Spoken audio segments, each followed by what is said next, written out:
प्रणाम। Anchor digital living back to you. Today we have been talking about, हम लोग बात करते रहे हैं किस बारे में? 5 तत्वों के बारे में।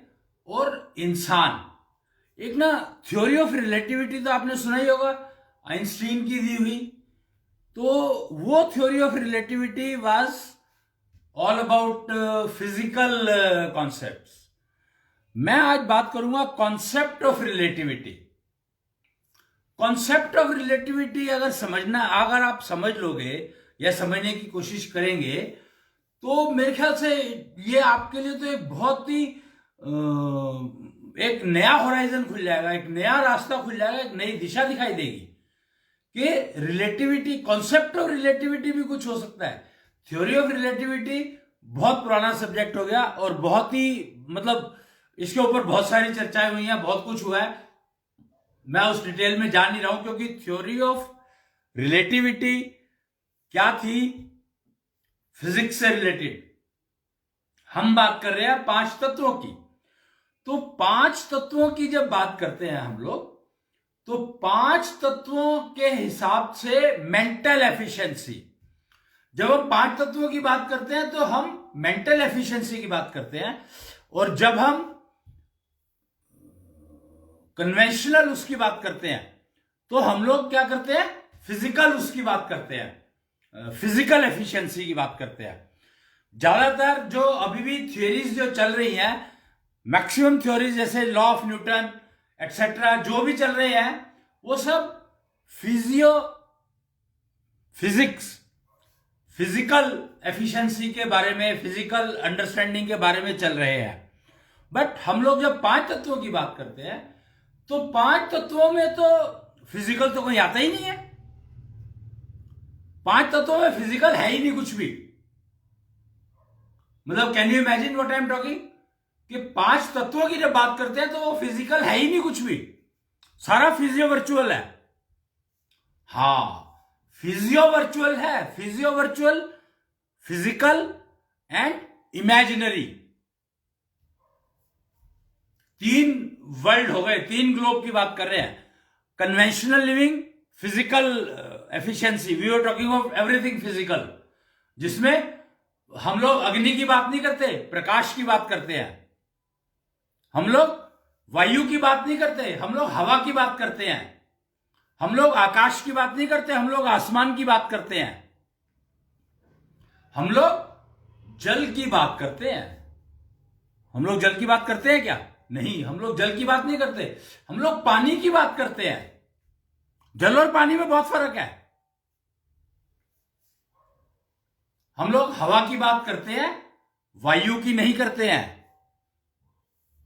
और एक 5वां कौन सा रह गया? अग्नि हो गया, प्रकाश हो गया, पृथ्वी। हम लोग पृथ्वी की बात नहीं करते हैं, हम लोग भूमि की बात करते हैं, जमीन की बात करते हैं, जमीनी हकीकत जिसको कहा जाता है। तो हम लोग जो है अभी तक फिजिकल एफिशिएंसी के ऊपर ही सारा कंसंट्रेशन था हमारा। लेकिन अब जमाना बदल चुका है। साइंटिस्ट भी अब इस बात को मानने लगे हैं कि रोगों की शुरुआत होती है मन से। पर यह बात ठीक है कि नहीं है? मुझे नहीं पता है ठीक है कि नहीं है, पर यह चर्चा में आ गया है। तो इसका मतलब मन कोई चीज, साइंटिस्टों ने एक्सेप्ट कर लिया कि मन कोई चीज होती है। तो मन है, कृष्ण ने कहा था, क्या कहा था? कृष्ण ने कहा था कि इंद्रियों में, इंद्रियों का राजा मन, इंद्रियों का राजा है मन, और उसका मालिक मैं हूं, वो मैं हूं। कृष्ण तत्व, यहां पर कृष्ण की जब बात कर रहा हूं तो मैं कृष्ण तत्व की बात कर रहा हूं कि मन जो है वो कृष्ण तत्व से ड्रिवन है। और ये फिजियो वर्चुअल कंपोनेंट है आपकी बॉडी में, physio virtual. Physio virtual world को समझना अब अति आवश्यक हो गया है। और वो है 5 तत्वों का संसार। 5 तत्वों का संसार अगर समझना है तो हमें फिजियो वर्चुअल वर्ल्ड से ही समझ आ सकता है, और कोई तरीका है नहीं। तो हम बात कर रहे थे concept of relativity. What is the concept of relativity? Concept of relativity को समझना है अगर आपको, तो आप एक शब्द को समझे। एक शब्द है इस दुनिया में, कंपटीशन। कंपटीशन एक शब्द है, सब जानते हैं, पर कंपटीशन है क्या भाई? कंपटीशन किसको कहते हो? क्या कंपटीशन समझते हो? आपके कंपटीशन की बात क्या कर रहे हैं? तो concept of relativity and competition, these two words go side by side. They don't meet, but they go side by side always. Concept of relativity का मतलब है कि पहले से बेहतर, पहले से बेटर। और पहले से बेटर कैसे हो सकता है? जब मैं कंपीट करूंगा, कंपटीशन दूंगा। मैं जब कंपटीशन करूंगा किसी से, तो मैं पहले से बेहतर परफॉर्म कर सकता हूं। वो रेफरेंस की बात आती है। एक आपने शब्द सुना होगा, रेफरेंस, कि देखो वर्ल्ड रिकॉर्ड बना दिया। वर्ल्ड रिकॉर्ड क्या बना दिया? 10 सेकंड में 100 मीटर्स वर्ल्ड रिकॉर्ड। अब इससे बेहतर करो। तो ये कंपटीशन का समझने का बात हो रही है यहां पर। लेकिन जब हम कॉन्सेप्ट ऑफ रिलेटिविटी को समझेंगे, समझने की कोशिश करते हैं, तो पता लगता है कि कंपटीशन विद सेल्फ, अपने से कंपीट करो। अगर आप रियली कुछ करना चाहते हो, अचीव करना चाहते हो, तो अपने से कंपीट करो। दूसरे से कंपीट करने का कोई फायदा ही नहीं है, बेकार है, वर्थलेस। दूसरे को दोष को समझो। कहते हैं दोष मत देखो, दूसरों के दोष देखना सीखो। दूसरों के दोष देखोगे, फिर आप समझ आएगी कि दोष कहते किसको हैं। नहीं तो दोष ही समझ में नहीं आएगी। और जब तक आपको दोष समझ में नहीं आएंगे, अपने के क्या गलतियां करते हैं हम लोग, वो नहीं समझ में आएंगी कि गलतियां किस तरह की होती हैं, किस तरह के एक्टिविटी को गलती कहा जाता है। ये दूसरों को देख करके समझ में आएगा, और वो गलती आप मत करो। कंपटीशन का मतलब क्या है? कॉन्सेप्ट ऑफ रिलेटिविटी का मतलब क्या है? कि जो गलती सामने वाला कर रहा है, वो गलती मैं ना करूं। जो दोष दूसरे में है, वो दोष मेरे में नहीं आना चाहिए। ये है competition, competition with self. And ये है कॉन्सेप्ट ऑफ रिलेटिविटी। यानी कल से मैं आज बेहतर हूं। पर ये हो रहा है क्या? Live 16 look 16। एक मेरा चलाया हुआ प्रोजेक्ट है, लुक 16 लिव 16। कोई रहना नहीं चाहता। आई एम सरप्राइज कि अगर आप अपने को कल से बेहतर करेंगे, तो आप बीमारी की तरफ जा रहे हो या बीमारी से दूर जा रहे हो? एजिंग को अगर आप अपनी जिंदगी से एलिमिनेट करना चाहते हैं, एजिंग, तो आपको कॉन्सेप्ट ऑफ रिलेटिविटी समझना ही पड़ेगा, कंपटीशन शब्द को समझना ही पड़ेगा, और दूसरे के दोष देखना सीखना ही पड़ेगा। दूसरे के दोष देखना सीखना पड़ता है, ऐसे नहीं आ जाते, समझ आ जाते। बहुत मुश्किल काम है। तो यह काम होता है जब हम पंच तत्व की बात करते हैं, यानी physio virtual world. Now I am talking absolutely physio virtual world, physio virtual globe. अगर हम फिजियो वर्चुअल ग्लोब में जाते हैं, तो हमें ये सारी चीजें आती रहेंगी, पता रहेंगी। यानी physio virtual globe is the living style of digital living. Digital living में आप माइग्रेट करना चाहते हैं, तो आपको फिजियो वर्चुअल ग्लोब समझना ही पड़ेगा। कोई हल नहीं है। कंपटीशन करो अपने से, कल से बेहतर होने चाहिए आप। कल अगर आप रोगी थे, तो आज निरोगी होने चाहिए। एक स्टेप आगे बढ़ना है हमें, आगे बढ़ना है मतलब अब इमेजिन, आगे बढ़ने का मतलब लोगों ने क्या लगा लिया, बुढ़ा होना है।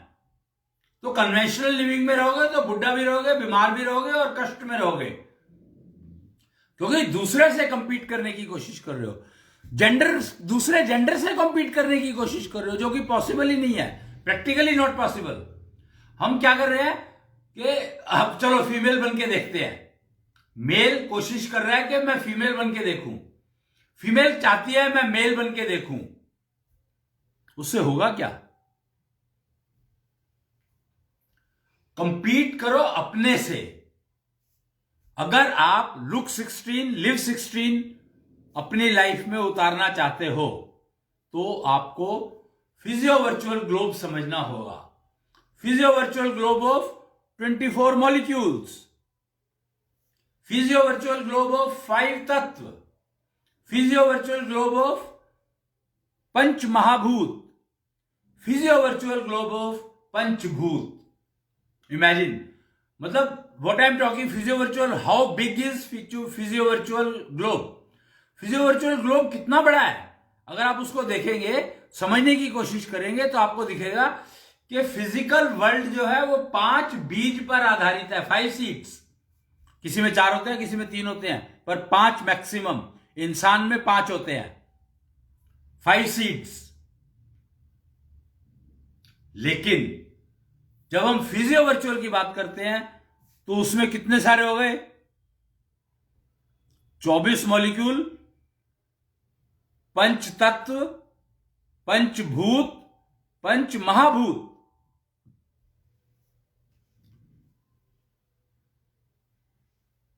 मतलब आप ये देख लो, पंचभूत से 24 मॉलिक्यूल बने, महाविष्णु ने बनाए। महाविष्णु का काम है पंच तत्व को 24 मॉलिक्यूल में कन्वर्ट करना, और 24 मॉलिक्यूल्स पंचभूत को 24 मॉलिक्यूल में कन्वर्ट करते हैं, और 24 मॉलिक्यूल से पंच महाभूत बनते हैं। पंच महाभूत से पंच तत्व बनते हैं। यह सब फिजियो वर्चुअल वर्ल्ड में हो जाता है, फिजियो वर्चुअल ग्लोब में हो जाता है। फिर पंच तत्वों से 5 बीज बनते हैं, जिससे शरीर बनता है, योनियां बनती हैं, अलग अलग तरह के शरीर, अलग अलग शेप के शरीर, अलग अलग कैपेसिटी के शरीर, अलग अलग कैपेबिलिटी के शरीर। तो ये है आपका physical world, theory of relativity जिसमें चलती है। लेकिन जब हम फिजियो वर्चुअल वर्ल्ड को समझते हैं तो हम लोग कॉन्सेप्ट ऑफ रिलेटिविटी में चलते हैं, कंपटीशन को समझते हैं, दूसरे के दोष देखना सीखते हैं, और फिर हम अपना जीवन चलाते हैं। अगर इस आधार पर आप चलाएंगे अपना जीवन तो लुक 16 लिव 16, यानी एजिंग नाम की चीज आपकी जिंदगी से गई, पक्का गई, 100% गई। आपका कोई भी ऑर्गन खराब नहीं होगा, कोई भी ऑर्गन खराब ही नहीं होगा। ऑर्गन्स की उम्र 1000 साल बताई गई है। जब फिजियो वर्चुअल ग्लोब की बात करते हैं तो ऑर्गन्स की एज, एवरेज एज 1000 साल बताई गई है, और मनुष्य शरीर की एज कम से कम 125 साल कलयुग में, मैं कलयुग की बात कर रहा हूं। और ये हम बढ़ा सकते हैं, ये हम बढ़ा सकते हैं, क्योंकि कलयुग का मतलब है सतयुग की तैयारी। सतयुग में एज 5-5 लाख, 10-10 लाख साल भी हो जाती थी। पॉसिबल है, संभव है। ये फिजियो वर्चुअल से ही समझ में आया कि हम 10 लाख साल भी जी सकते हैं, तो हमारे ऑर्गन्स की एज 10 लाख साल पॉसिबल है।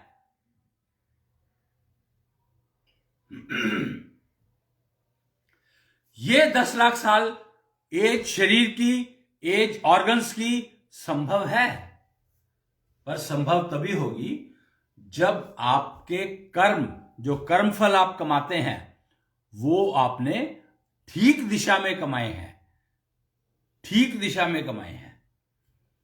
आप देखेंगे क्या जीरो, यहां पे ना कॉन्सेप्ट ऑफ जो रिलेटिविटी की बात करते हैं हम लोग, तो क्या कोई चीज जीरो से शुरू हो सकती है?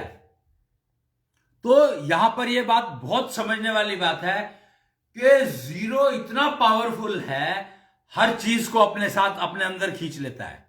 शून्य, टोटल वैक्यूम, ब्लैक होल, हर चीज को अपने अंदर खींच लेगा, तो उससे कुछ कोई चीज शुरुआत हो नहीं सकती। तो अपनी घड़ी को बदलें, उसको जीरो से ना शुरू होने दें। शुरुआत हमेशा एक से होती है।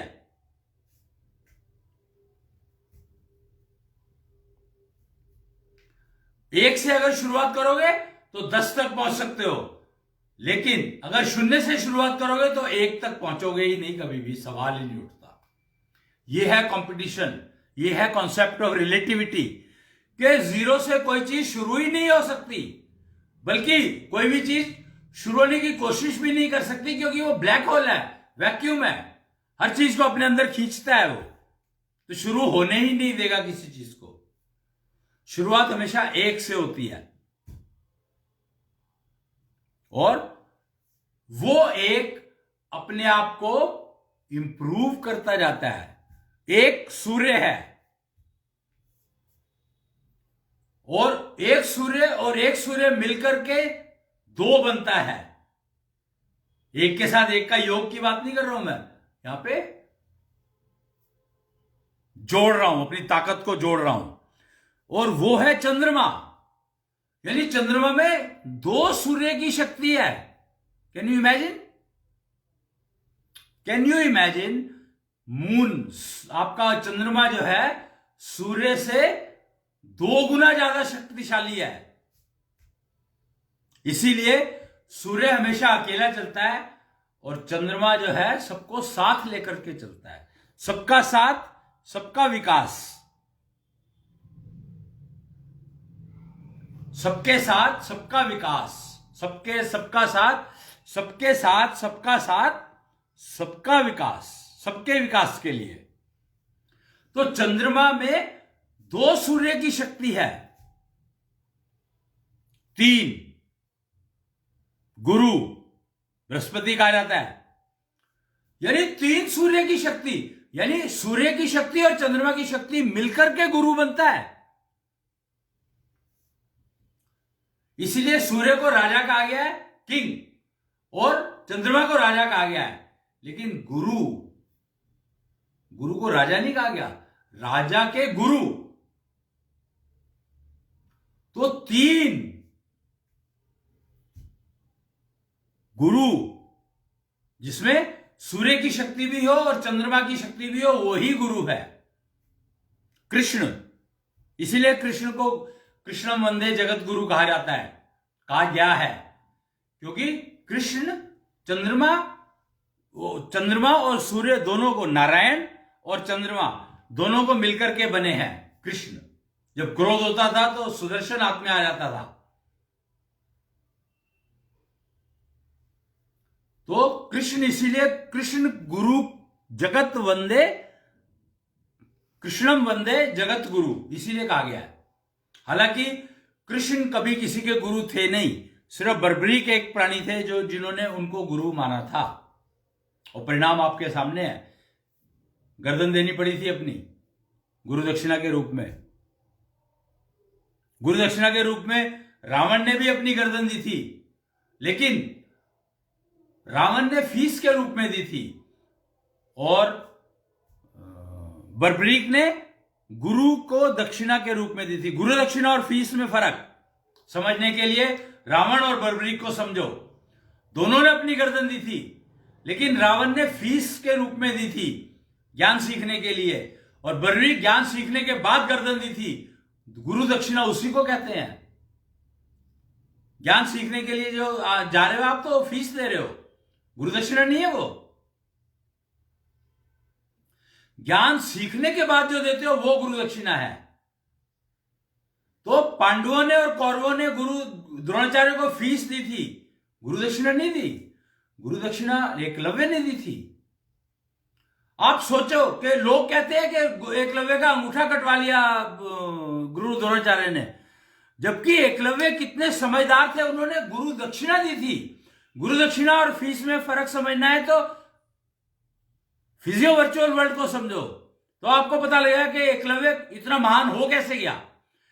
गुरु द्रोणाचार्य के सिर पर बैठ गए एकलव्य गुरु दक्षिणा देकर के। बर्बरीक खाटू श्याम कहलाते हैं, अपनी गर्दन वो देकर के कृष्ण को याद किया जाता है, खाटू श्याम को उससे ज्यादा याद किया जाता है।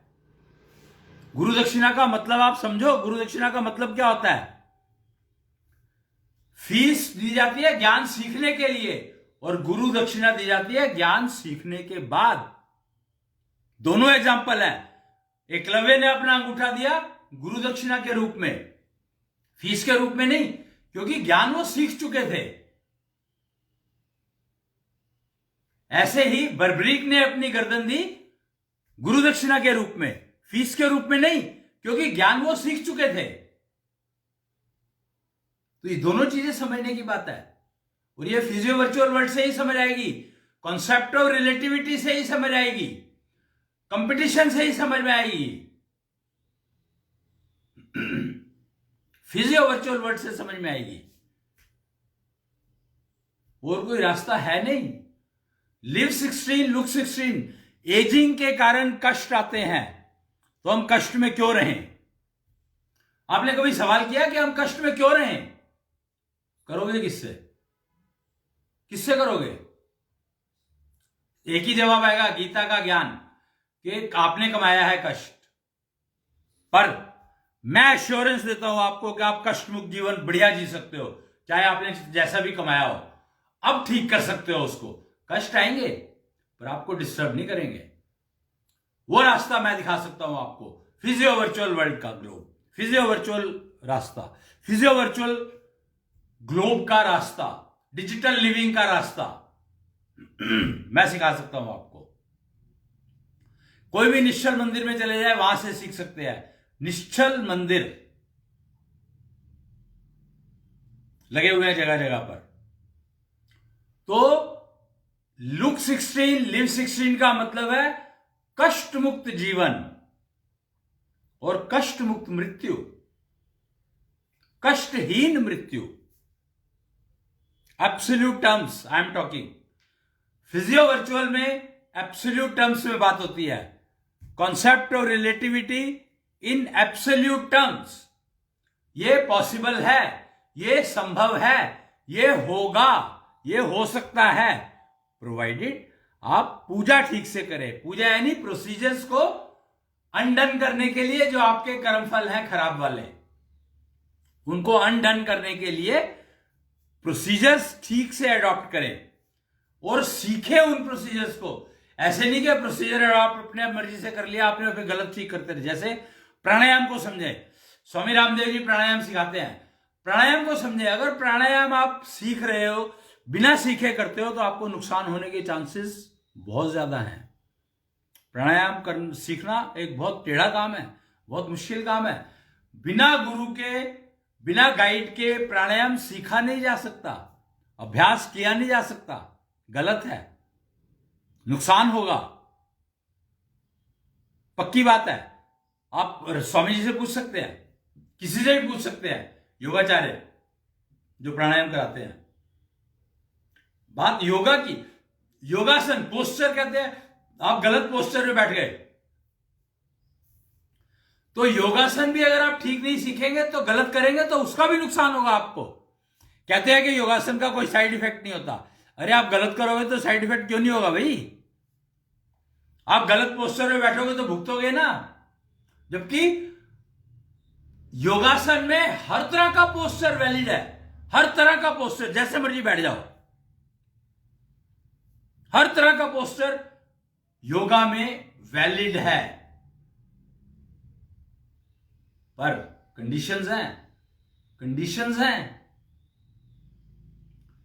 वो सीखनी पड़ेंगी, समझनी पड़ेंगी और उनको यूज भी करना ही पड़ेगा। ऐसा नहीं है कि आपने सीख ली, समझ ली और उसका यूज नहीं करा और कर कुछ और रहे हो, नहीं चलेगा। प्रिसाइजली फॉलो करनी पड़ेगी, 100% फॉलो करनी पड़ेगी। हमें रिजल्ट चाहिए 100%। आधे अधूरे से काम नहीं चलेगा। लुक 16 लिव 16 यानी हमें 16 का ही दिखना है, 16 का ही रहना है। जो एनर्जी लेवल मेरा 16 साल की उम्र में था, वही एनर्जी लेवल मेरे को मरते दम तक चाहिए। मुझे नहीं चाहिए कष्ट मुक्त मृत्यु, कष्टयुक्त मृत्यु, कि मरने से पहले मैं बहुत बीमार रहूं, दूसरों को भी दुखी करूं, आप तो दुखी रहूंगा ही। मुझे नहीं चाहिए ऐसी मृत्यु। सीनियर सिटीजन्स की एक पुकार, कष्ट मुक्त मृत्यु का खुल जाए द्वार। सीनियर सिटीजन्स की एक पुकार, वरिष्ठ नागरिकों की एक पुकार, कष्ट मुक्त मृत्यु का खुल जाए द्वार। तो वो खोल दिया है मैंने आज, फिजियो वर्चुअल ग्लोब। आज 2 तारीख है, बहुत ही बढ़िया दिन है। 2 मतलब चंद्रमा, और दिसंबर का महीना है, यानी सूर्य और चंद्रमा यानी गुरु। तो आज से आप मेरे को गुरु मान सकते हो अगर चाहो तो। वैसे मैं एंकर हूं खाली, पर गुरु भी मान सकते हो मेरे को, क्योंकि मैं आपको फिजियो वर्चुअल में रहना सिखा सकता हूं। और सीनियर जनरेशन की पुकार मेरे तक पहुंच चुकी है, मैं उसका जवाब दे रहा हूं। अगर आप चाहें तो मैं आपको वो द्वार का रास्ता दिखा सकता हूं जिसको आप खोल सकते हैं, जो आपको कष्ट मुक्त मृत्यु देगा। गारंटीड, पक्की बात है। लेकिन कितना समय लगाते हो आप इस तक पहुंचने में, वो आपके ऊपर डिपेंड करेगा। ये देख लो आप, और एफर्ट पूरी करनी पड़ेगी। अगर आपको कष्ट मुक्ति चाहिए, तो मृत्यु चाहिए, तो मेरे ओल्ड एज होम में आ जाओ। कष्ट मुक्त मृत्यु चाहिए तो, यानी द्वार आप भी खोलोगे, आपको रास्ता दिखाऊंगा मैं कि कष्ट मुक्त मृत्यु पाना संभव है। फिजियो वर्चुअल ग्लोब पर चलो, डिजिटल लिविंग में माइग्रेट करने का डिसाइड करो और शुरू हो जाओ चलना। सीखो, समझो। कष्ट मुक्त मृत्यु, नेचुरल डेथ, नेचर, प्राकृतिक मृत्यु, उम्र पूरी करके, पूरी उम्र के बाद जाना है। बल्कि मैं कहूंगा कि जाना ही क्यों है, मरने की जरूरत है नहीं, 1 लाख साल तक जी सकते हो। कष्टमुक्त जीवन, कष्टमुक्त मृत्यु, कष्टमुक्त जीवन। कष्टमुक्त जीवन डेफिनेटली पॉसिबल है, और कष्टमुक्त मृत्यु तो संभव है ही। बहुत ही सिंपल सी लाइफ है, बहुत ही सिंपल सी लाइफ है, पर हमें अपनी लाइफ को समझना है, जीना है। लोग कहते हैं हम 10 किलोमीटर की वॉक कर लेते हैं, बेकार है, किसी काम नहीं आएगी, किसी काम नहीं आएगी। आप 2 घंटे 3 घंटे योगा कर लेते हो, किसी काम नहीं आएगा, जब तक कि आप अपने आप को रोज इंप्रूव ना करें, रोज इंप्रूव ना करें। नहीं तो आप 10 घंटे 4 घंटे का योगा करते हो तो आप वैसे रहते हो, जैसे थे वैसे रहोगे, एग्रीड। बट इंप्रूव करना है आपको तो भाई, एजिंग तो आपको हो ही रही है। तो समझो कि क्या करना है, योग करो, अपने आप से योग करो। अपना जेंडर कॉन्ट्राडिक्शन तो आपने ठीक करा नहीं, और आप सोचते हो कि आपको कष्टमुक्त जीवन मिल जाए। कैसे मिलेगा भाई? तो सीनियर सिटीजन्स की पुकार जो मेरे तक पहुंची, एक कार्यक्रम था वहां पर मेरे से कहा गया ये बात, तो वो संभव है अगर आप फिजियो वर्चुअल ग्लोब को समझने की कोशिश करो और उस तरफ 4 कदम बढ़ा करके देखो। सिर्फ 40 दिन लगेंगे, और बहुत कोई एफर्ट भी नहीं करनी है, 15-20 मिनट लगा लो रोज। आधा घंटा कहता हूं मैं नॉर्मली, 40 दिन 40 मिनट, 40 दिन 40 मिनट दे दो मेरे को, और मैं आपको सिखा दूंगा, रास्ता दिखा दूंगा। फिर आप चाहो तो मेरे ओल्ड एज होम में शिफ्ट कर सकते हो, और वहां पर अपना जो भी आप चाहते हो वो आपको प्राप्त हो जाएगा समझने के बाद। अभी तो मुझे समझ ही नहीं आया कि मेरे को लेना क्या है, और मैं कुछ भी मांग लेता हूं। 40 दिन 40 मिनट दो मेरे को और समझो, फिर उसके बाद डिसाइड करो कि क्या करना है। 40 दिन 40 मिनट। एंकर डिजिटल लिविंग की ये है कॉल टू ऑल। 10 साल के बच्चे से लेकर 8 साल के 6 साल की लड़की से लेकर, और उम्र चाहे कितनी भी हो, और 10 साल के लड़के 11 साल के लड़के से लेकर उम्र चाहे कितनी भी हो, सबको इनविटेशन है। 40 दिन 40 मिनट मेरे को दे दो अपने, रोज लगातार देने हैं ये समझ लो।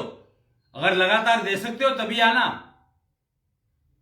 40 दिन 40 मिनट मुझे दे दो, तो मैं आपको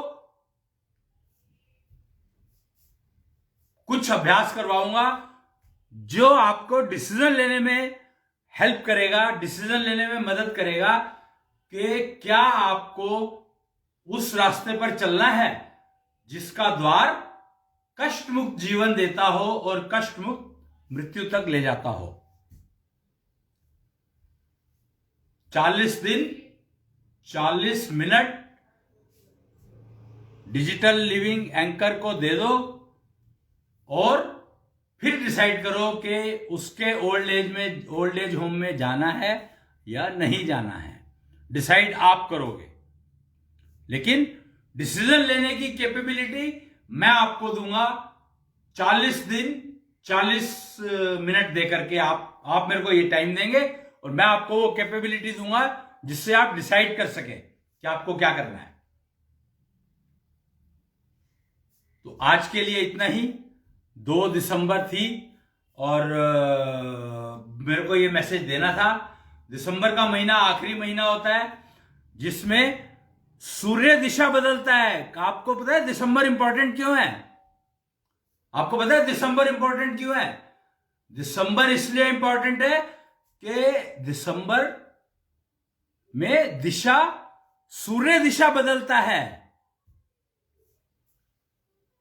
उत्तरायण होता है सूर्य, यानी ज्ञान की दिशा की तरफ चलता है, मोक्ष की दिशा की तरफ। सॉरी, सदर्न जब साउथ की तरफ जाता है तो ज्ञान की दिशा की तरफ जाता है। रावण साउथ में था तो ज्ञान की दिशा की तरफ जाता है, और जब नॉर्थ की तरफ जाता है, उत्तर की तरफ जाता है, तो मोक्ष की तरफ लेके जाता है, मुक्ति की तरफ लेके जाता है। तो मुक्ति वाला रास्ता की तरफ सूर्य मुड़ रहा है, तो आप क्यों नहीं। 22 दिसंबर याद रखो, 22 दिसंबर एक बहुत ही महत्वपूर्ण दिन है। अगर आप अपनी ये 40 दिन 40 मिनट की यात्रा स्टार्ट कर दे, वैसे तो जब भी कर दे तो बढ़िया रहेगा।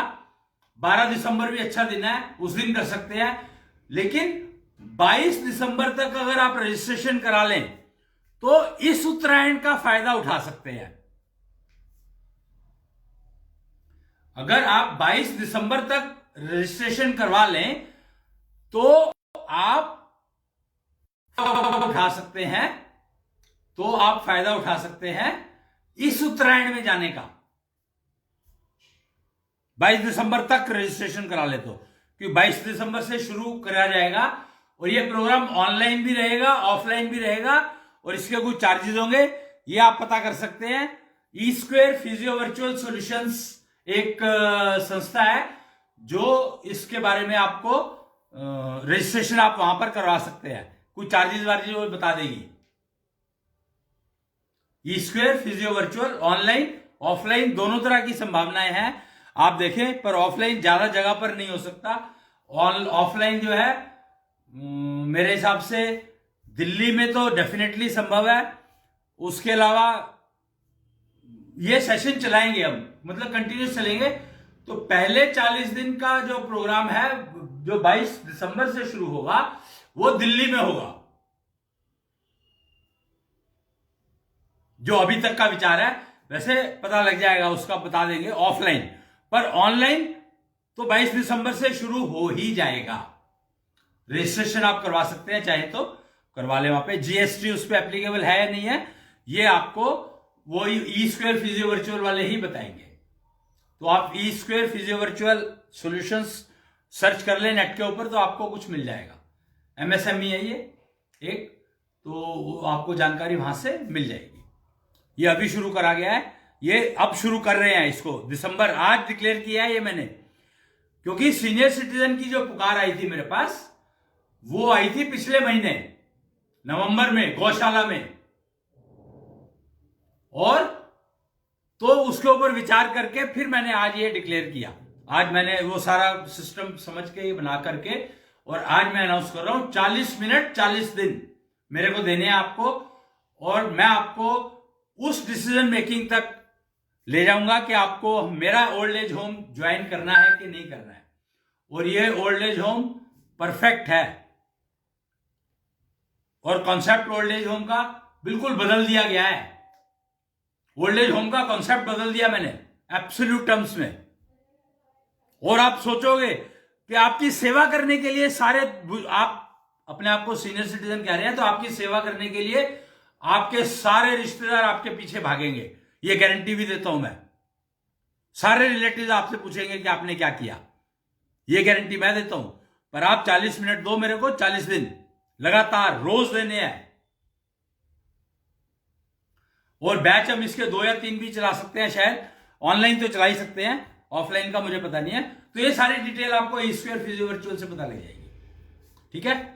तो आज के लिए इतना ही, और फिर मिलते हैं और फिर करेंगे बात, और अगला प्रोग्राम आगे जब भी होगा बता दे रहा, आ जाएगा आपके सामने, तो आप देख सकते हैं, समझ सकते हैं। ये वीडियो यूट्यूब पर अवेलेबल होगा, तो आप उसको दोबारा सुन सकते हैं। तब तक के लिए प्रणाम।